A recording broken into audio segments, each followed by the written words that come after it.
de agora e vou compartilhar a tela com vocês, ver se eu consigo captar a minha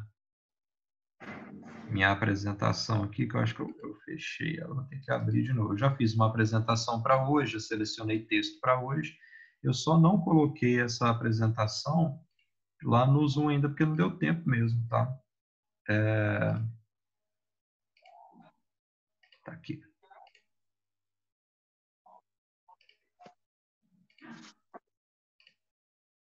Mas depois eu coloco ela lá. O texto já está lá, né? O texto vocês já vão poder acessá-lo. Então, ó, tópicos 3, esporte e sociedade, depois a gente inicia o que seria o tópicos 4, né? A unidade didática 1, né? Esporte, conceitos e aproximações. E o primeiro texto que a gente vai pegar aqui para compreender um pouquinho o esporte é esse aqui, do Valdir Barbante, né, que é um cara da educação física. O que é esporte? Tem 5 páginas só, tá? Não é nada assustador, não. A gente vai conseguir trabalhar tranquilinho com ele. E aí, né, nessa disciplina, então, a partir desse texto, nós temos 2 unidades didáticas, né? Na primeira delas, a gente vai estudar a unidade didática 1, a gente vai estudar o esporte, conceitos e aproximações, para entender, assim, o que a gente está chamando de esporte, afinal de contas, né? O próprio Aldir Barbante, no texto, ele vem com uma ideia assim: socialmente, né, as pessoas comuns que não estudam isso, né, fora do ambiente acadêmico, elas compreendem que o esporte, elas chamam de esporte uma série de atividades, né, num conceito muitíssimo amplo, mas que necessariamente são muito úteis para compreender o fenômeno. Então, quando se vai estudar o esporte academicamente, nós precisamos ter uma definição um pouco mais precisa, né? Porque o campo acadêmico ele não pode se dedicar a um fenômeno que ele não consegue dizer exatamente o que é, né? E ainda mais considerando que depois, né, a gente vai estar tratando desse esporte como elemento de formação de um sujeito lá na escola, né? E na unidade didática 2, a gente vai estudar um pouquinho aí do esporte e suas relações com a sociedade, economia, saúde, gênero, violência. Aí aqui tem 2 filmes nessa unidade didática 2 que nós vamos estudar. O primeiro deles é Um Homem Entre Gigantes, do Will Smith, né? Ele faz o papel de um médico, né, o Bennett O'Malley, e conta a história desse médico legista que acabou descobrindo aquela patologia relacionada aos praticantes de futebol americano. Mas tem alguns diálogos nesse filme que são muito ricos, né, para a gente compreender esse lugar do esporte e tentar transportar para cá para compreender a nossa sociedade e a nossa relação com o esporte, né? E o segundo filme, depois que a gente vai assistir, é o filme Hooligans, que é um filme, dá para dizer que é um pouco mais antigo, né? Apesar de que de antigo aí se situa exatamente no final da minha adolescência e juventude. Esse filme Hooligans, ele conta um pouquinho assim dessa relação da violência com o esporte, né? E por ali dá para a gente identificar alguns elementos que depois que a gente traz esses elementos para analisar documentários, analisar estudos a respeito do esporte, a gente consegue compreender melhor esses documentários, esses textos, principalmente sobre a violência do esporte no Brasil em comparação com outros lugares do mundo, como a Alemanha, a Inglaterra, né? Itália também. Né? Vai ser bastante interessante a gente compreender esses pontos, né? E aí a gente entra, claro, na questão da torcida organizada, né? E nós vamos acessar uma dissertação de mestrado que foi escrita no Rio de Janeiro sobre a torcida raça rubro-negra, né? Então, a torcida raça rubro-negra, ela tem um grito de guerra que ajuda a gente a compreender também um pouquinho as coisas, que ela vai dizer assim: torcer, lutar, ao inimigo massacrar, né? Então, esse é o lema da torcida raça rubro-negra. Então, nós vamos tentar estar localizando um pouquinho esses elementos de identidade que são fortemente ligados à prática do esporte, né? Fazendo isso, eu creio que a gente sai da disciplina com uma compreensão um pouco maior, né, do que vocês estão entrando em relação a essa série de, de conceitos e elementos que eu vou estar trazendo ao longo do semestre. E aí, deu para ter uma compreensão geral da disciplina, pessoal?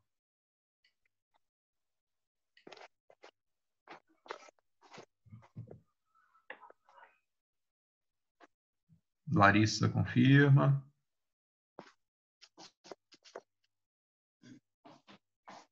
E aí, ao final da disciplina, né, eu não sei se esse texto vai aparecer no final da unidade didática 1, no final da unidade didática 2, a gente vai pegar um texto do Mark Júnior, que ele traz alguns elementos para a gente pensar o conceito de esporte, aí praticamente renova o conceito de esporte na nossa cabeça.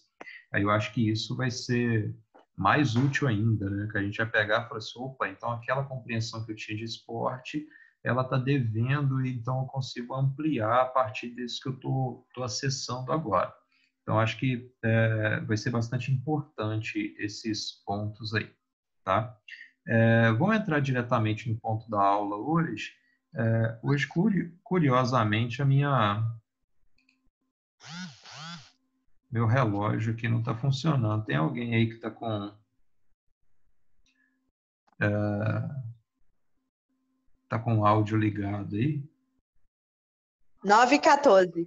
Não, o relógio do computador está funcionando, mas é o cronômetro aqui, Amanda, que não está funcionando para eu poder me organizar. Mas vamos acessando aqui, tá? Então, a disciplina, nesse primeiro momento, é dividida nessas duas unidades didáticas, né? O esporte e sociedade está dividido nessas duas unidades. E começando por hoje, então, com o texto do Valdir Barbante, o que é esporte, né? O Valdir Barbante não é considerado um autor crítico da área, não. Mas como o meu papel aqui com vocês não é ficar só dando um entendimento enviesado do que é, o que não é esporte, então eu tento trazer dentro da disciplina pontos de vista com os quais eu nem sempre concordo, mas que eu acho que vocês devem assumir, né? Vocês devem acessar esses pontos de vista, tá? Então vamos lá, ó. Nessa pequena introdução, então, é como se nós fizéssemos uma pergunta, né? Como se eu fizesse uma pergunta para vocês, então, o que é esporte, né? Se vocês tivessem que conceituar o esporte agora, para mim, como é que vocês conceituariam o esporte? O que é esporte? Né? Principalmente a galera que está mais ligada à prática diretamente, seja no lazer, seja na forma competitiva, né? Seja pelo histórico, né, de já ter participado de escolinhas de formação. O que é esporte para vocês? Quem se arrisca a começar?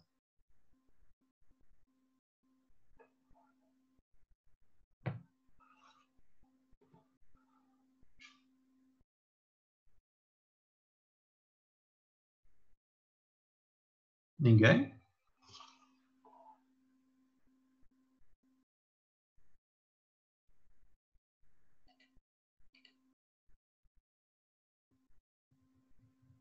Então, Eric, aí é um bom começo aí, cara. Né? Então, o esporte é uma prática institucionalizada. E aí, como instituição, a gente pode identificar aí as federações, confederações, né? FIFA, CBF, Federação Mineira, no caso das ligadas ao futebol, né? Então, o esporte é uma atividade que tem instituições que cuidam dela. Correto, eu concordo, né, com isso. Isso é bastante notório na prática esportiva. Essas instituições acabam meio que organizando, né? A gente quer saber ali a regra do futsal, a gente vai lá nas regras oficiais da Confederação Brasileira de Futebol de Salão, né? O futsal. E que outra característica teria no esporte aí? Aí é claro, o Eric, que a gente avança muito, né? Quando você traz, não, o esporte é uma prática institucionalizada, né? Tem instituições próprias.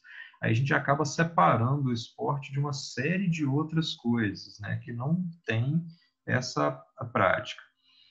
Essa característica, Moisés, ela é bem importante.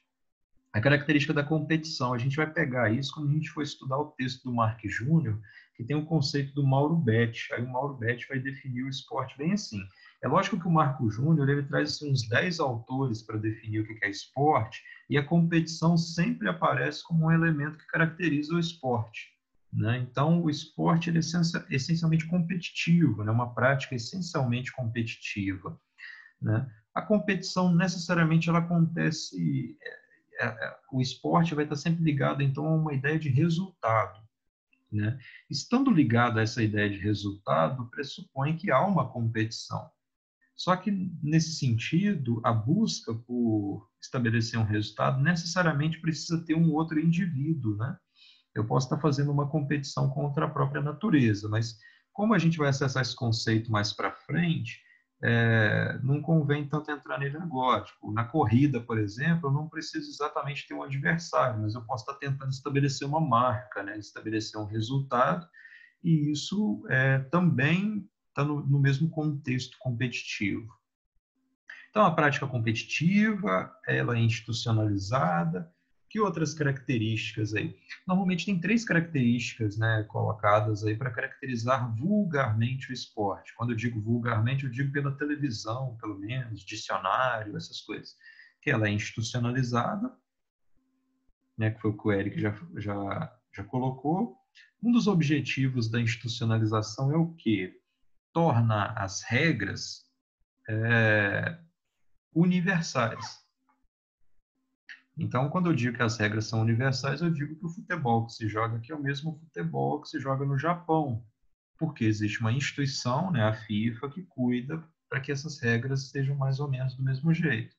Pode ter pequeninas diferenças, né, em uma determinada maneira de jogar futebol no Japão, até pode, né, mas ela não estaria de acordo com aquilo que a Federação Internacional de Futebol e Associação pressupõe. Então, aquelas entidades que são parceiras da FIFA, elas devem obedecer ao que a FIFA determina enquanto condições para o esporte existir, né?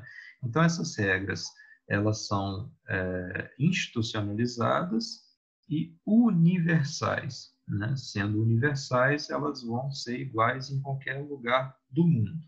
E uma terceira coisa que é colocada sempre como característica do esporte, né? Nessa ideia nessa ideia vulgar, né, colocada dentro do esporte, né, para compreender um conceito de esporte, é a ideia de uma formalização, né? Então, o esporte, ele é uma atividade que envolve certa formalização. Então, as regras são formais, institucionalizadas e universais, né? Só que hoje nós precisamos ampliar um pouco em relação a isso. Vamos pensar, por exemplo, nós poderíamos dizer que um grupo de crianças jogando bola durante o recreio no pátio de uma escola do ensino fundamental estão praticando esporte, né? Aí a gente vai pensar, essas regras, as regras que eles estão colocando lá, elas estão de acordo com a instituição, de acordo com a institucionalização? Então, daria para caracterizar aquele bater bola dos meninos ali na hora do recreio como esporte? Ou será que eles estão praticando um jogo de bola, né? Então, dependendo do conceito que a gente assume de esporte, a gente pode incluir coisas demais ou a gente pode excluir coisas demais. É um outro ponto. Será que correr é esporte? Né? Do mesmo modo que correr, será que a gente fala, será que nadar é esporte? Né? O que será que a gente inclui dentro desse nadar e o que será que a gente exclui desse nadar? Quais as condições que esse correr acontece? Quais as condições que esse nadar acontece? Aí, da mesma forma, será que sempre que nós falamos de surf, escalada, paraquedismo, será que a gente está sempre falando de atividades que nós podemos chamar de esporte? Né? Então, estão aí alguns desafios colocados dependendo do conceito de esporte que a gente assume. Lembrando que ele pode ser mais ou menos abrangente. Vamos continuar aqui. Ó. O Valdir Barbante ele vai trazer 3 elementos para a gente pensar o que é esporte, e ele vai chamar isso, então, de condições de esporte, ou condições do esporte, que para uma determinada atividade ser chamada de esporte ou não, ela depende um pouco das condições nas quais essa atividade acontece. Então, tem 3 condições principais. A primeira delas é que o esporte se refere a tipos específicos de atividade. Aí nós vamos detalhar esses tipos específicos. A segunda é que o esporte depende das condições sob as quais as atividades acontecem. Então, depende de atividades específicas e das condições que essas atividades acontecem. E terceiro, que o esporte depende da orientação subjetiva dos participantes envolvidos nas atividades. Então, nesses 3 pontos aqui, de acordo com o Valdir Barbante, nós conseguiríamos ter uma identificação mais clara e específica do que vem a ser ou não esporte. Vamos começar a detalhar cada uma delas, então. Primeira, o esporte refere-se a tipos específicos de atividades. Então, aqui nesse primeiro ponto, ele é bem importante. Ó, o Valdir Barbante ele assume, então, que aquilo que nós chamamos de esporte está sempre ligado a uma atividade física, está sempre ligado a movimento corporal, né? E essa atividade física, ela envolve o uso de atividades motoras, vocês podem entender aqui habilidades motoras, tá? Eu não quis mudar a fala dele, proeza física ou esforço físico, né? Então, uma atividade para ser considerada esporte deveria ser, a princípio, uma atividade física e deveria envolver habilidade motora, proeza física ou esforço físico. Se uma atividade não envolve essas características, seria difícil a gente situar ela como esporte. Não vamos pegar muito aquela ideia do 880, não, tá? Tipo,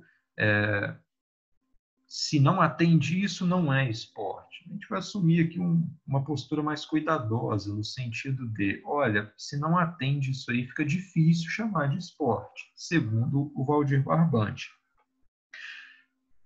Nessa ideia de atividade motora ou habilidade motora, o Valdir Barbante vai além ainda, né? Porque ele vai dizer o seguinte, que não são só habilidades motoras, né? São habilidades motoras complexas.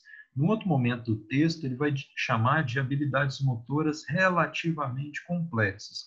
Vamos enumerar algumas atividades motoras relativamente complexas, né? Algumas exigem alto grau de coordenação, né? A gente fez um experimento lá com o beisebol, por exemplo.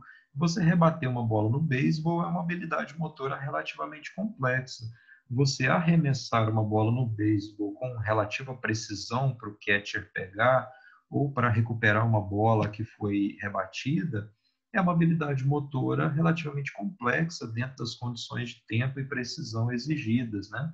Você chutar ou impedir que uma bola seja chutada, você defender uma bola no handball ou no futsal, você arremessar uma bola numa cesta de basquete, todas essas são habilidades motoras relativamente complexas que têm que ser aprendidas para o sujeito conseguir executá-las, né?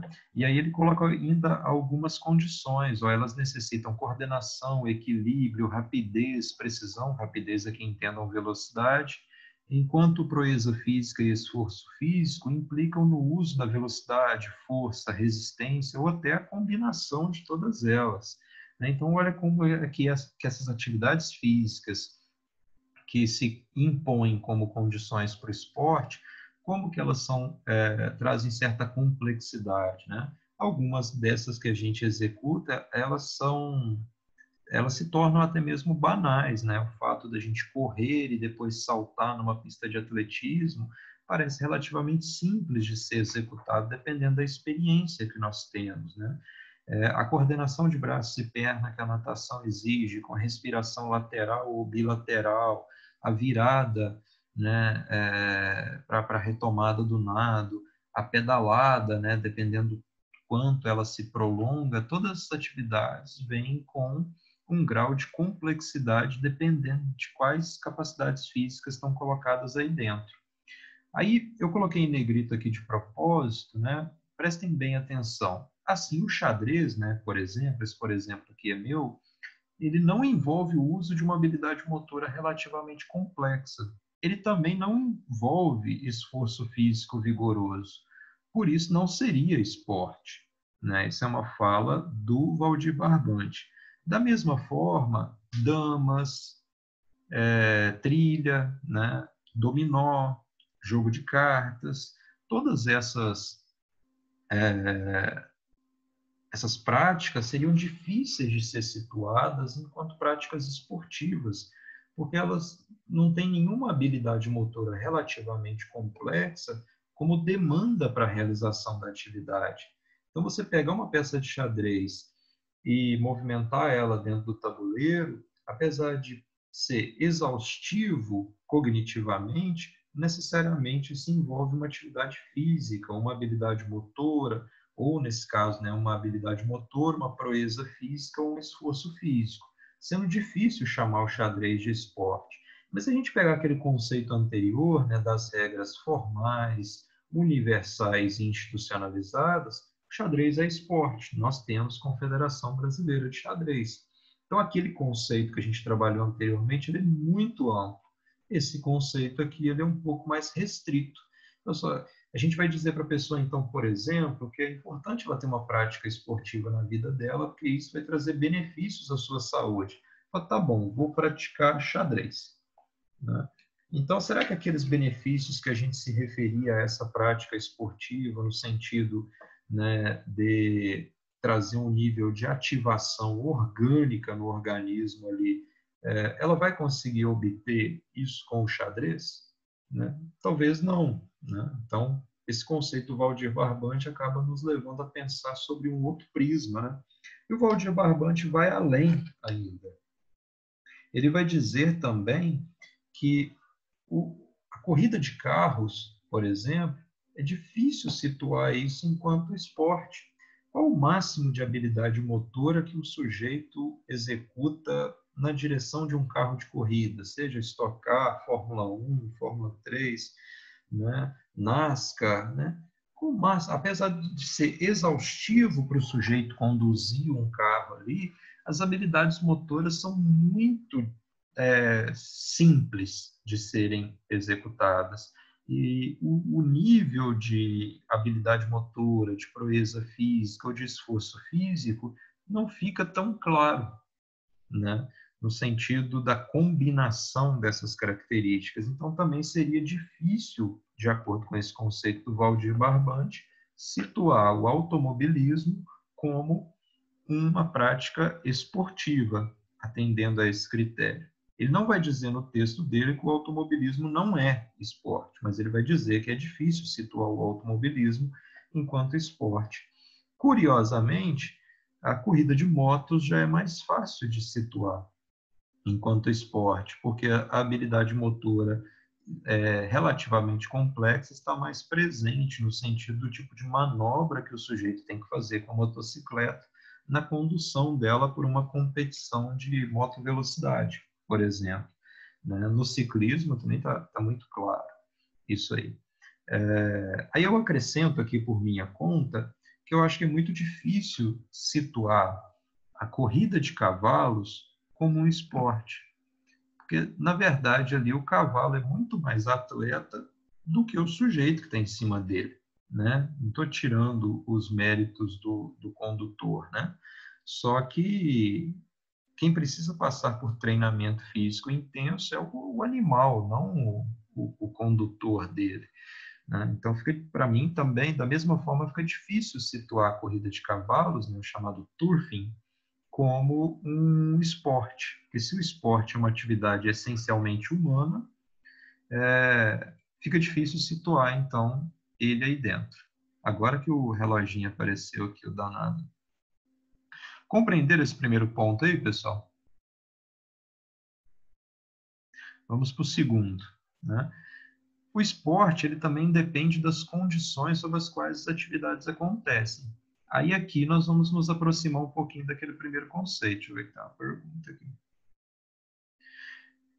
Então, a equitação está um pouco mais presente, mas quem que é o verdadeiro atleta ali? Quem que desenvolve as habilidades motoras? Quem que faz a proeza física de saltar, tal? Quem que faz os deslocamentos? É o cavalo, Moisés. Né? O que eu estou fazendo aqui, Moisés? Eu estou pegando o conceito do Valdir Barbante e estou fazendo uma provocação, né, de que o sujeito que anda a cavalo, necessariamente, ele é um esportista, né? O esportista é o cavalo, não o sujeito. Né? Mas não quer dizer que essa seja uma palavra final. Nós vamos compreender que existem outros conceitos de esporte que esse aqui não precisa ser o último, tá? Mas é interessante a gente pensar a partir dele. Né? Aí vem esse segundo ponto aqui, né? Então, mesmo que uma atividade atenda aquele primeiro critério, se ela não atender este aqui, talvez seja difícil situá-la enquanto esporte. Então, para o Valdir Barbante, o esporte depende das condições sob as quais as atividades acontecem. Então, aí a primeira condição dessa atividade é que as regras da atividade, elas são padronizadas, né? Então, vem um pouco daquele conceito que a gente discutiu inicialmente, que é a ideia da formalidade, né? Então, o esporte é uma atividade que tem certa formalidade. Aqui, então, é diferente a gente falar da galera batendo peteca lá no trevo do cafeicultor, né, para quem é de Manhuaçu, sem camisa e tal, e de uma competição de peteca. Então lá eles estão só batendo peteca, mas numa competição a gente vai ver que essa formalidade está mais clara. Mas mesmo lá há certa formalidade, o tamanho da quadra, a altura da rede, então isso vai tendo uma importância maior dentro da atividade. Segunda condição, o cumprimento das regras, né, o cumprimento das regras é feito, né, por entidades oficiais. Então, a gente vai ter uma federação aí que vai dizer como é que o jogo tem que ser jogado, né? 3. Os aspectos técnicos e organizacionais da atividade se tornam mais importantes, né? Então, como é que o jogo começa, como é que se pontua, que tipo de gesto é permitido ou não é permitido dentro desse jogo, tudo isso vai ganhar uma importância bem maior, né? E isso não diz respeito só às regras, mas diz respeito também ao comportamento das pessoas dentro dessa prática. E 4, a aprendizagem das habilidades esportivas se torna mais formalizada. Então, a gente vai dizer que para o sujeito se tornar um esportista, ele não vai conseguir fazer isso de uma hora para outra, né? Ele vai ter que passar por um processo de meio que formação esportiva, né? Então, é fácil a gente reconhecer um sujeito que tem muitas habilidades motoras. Ah, fulano sempre praticou esporte, então por isso que ele tem essa certa desenvoltura, né? Então, a gente consegue reconhecer essas condições facilmente. Então, nessas condições aqui, elas se aproximam um pouco daquele conceito inicial que nós conversamos. Então, aquele conceito está presente principalmente nesse segundo critério, né, das condições sob as quais as atividades acontecem. E aí a gente pula para o terceiro. Né? O terceiro é bastante interessante e dá para a gente problematizar umas coisas, né? Que o esporte depende da orientação subjetiva dos participantes envolvidos nas atividades. Então, dependendo da orientação que o sujeito tem, a gente não pode chamar o que ele está fazendo de esporte. E aí, o que o Valdir Barbante explica? Deve haver um equilíbrio entre os elementos internos, que a gente vai chamar aqui de brincar, e os elementos externos, que a gente vai chamar aqui de exibir. Aí eu desenhei essa balancinha aqui, ó. De um lado vai estar o brincar, do outro lado vai ter o exibir. A prática esportiva, então, ela vai se dar principalmente a partir do equilíbrio desses dois elementos internos, né, aqui no brincar, e externos, exibir. Vamos entender um pouquinho melhor. Se o equilíbrio ele for quebrado em qualquer uma das duas direções, de forma que os motivos externos substituam todas as satisfações internas associadas com o envolvimento, a atividade vai mudar de enfoque, por exemplo, para o que nós poderíamos chamar de espetáculo. Então, imagine na cabeça de vocês se o exibir acaba assumindo um peso maior. Então, o exibir vai descer aqui na nossa balancinha. Então, o exibir aqui, os fatores externos estão muito mais presentes do que aqueles fatores internos. Então, a gente já viu alguns atletas, por exemplo, na luta, a gente vê de vez em quando, o cara fala assim, eu odeio lutar, eu só luto por causa da fama que isso me gera. Então, para esse sujeito, os fatores externos, a recompensa financeira, fama, são muito mais importantes do que as satisfações internas. Então, esse sujeito ele acabou quebrando a lógica do que nós poderíamos chamar de esporte. Então, isso não é esporte. Isso, então, é um trabalho, é espetáculo. Né? Vamos pensar, por exemplo, o jogador de futebol, né?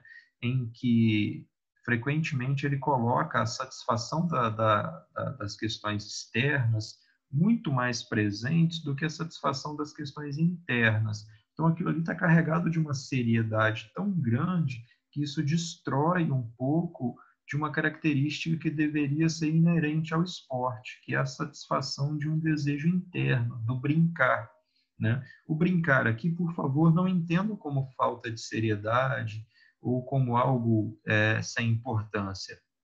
Aí, toda vez que a gente se coloca, né, dentro de uma prática esportiva, né, como Moisés disse lá no início, que tem essa pequena característica competitiva, nós nos colocamos à prova. Então, o esportista é fortemente marcado por esse desejo, né, de se colocar à prova, né, de fazer o máximo de esforço buscando vitória, de reconhecer que só um vai sair vencedor. Aí, frequentemente, no esporte de alto rendimento, por exemplo, nós vemos que essa lógica ela é pervertida, porque o técnico, por exemplo, ele tem que ganhar a qualquer custo, então ele tem que sacrificar aquilo que ele realmente pensa para, de repente, adotar uma postura mais conservadora, porque se ele perder aquela partida, ele vai ser mandado embora. Então, o jogador, por mais que ele queira fazer uma coisa que tenha mais plasticidade, que tenha mais beleza no gesto, frequentemente ele tem que sacrificar isso, porque senão o time dele não vai ganhar os pontos e não vai ficar bem classificado. Pode até ser rebaixado, né? Fazer o quê, né? Então, nesse sentido, a lógica do esporte de alto rendimento e profissional, principalmente, ele acaba colocando questões externas como muito mais importantes do que aquelas que realmente motivam o sujeito internamente a participar. Então, dinheiro, fama, recompensa pela pontuação da competição, prestígio, vão aparecer como questões muito mais importantes do que aquelas internos, o que o sujeito pensa sobre o jogo, por exemplo. Então, o sujeito, frequentemente, ele deve abrir mão da forma como ele vê o jogo, da forma como ele deseja que as coisas realmente aconteçam, para obedecer, por exemplo, ao técnico, né? Porque o técnico, teoricamente, conhece a forma como eles podem obter o resultado, né? Então, o exibir acaba ganhando uma importância muito maior do que o brincar. Então, segundo o Valdir Barbante, uma prática para ser considerada esporte deveria obedecer a esses três critérios, né? O esporte refere-se a tipos específicos de atividades.